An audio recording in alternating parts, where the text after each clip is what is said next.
Anybody who's got a 3D printer knows how dirty it can get inside.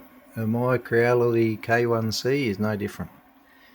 Let's see if this baby can fix that problem.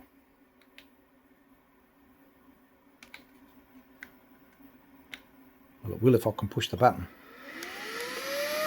3 levels, medium, high. Let's go.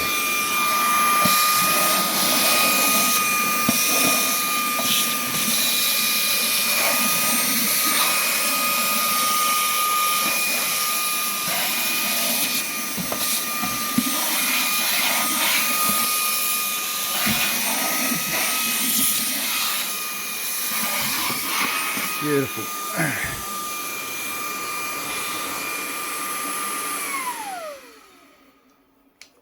Let's have a look, see what's inside.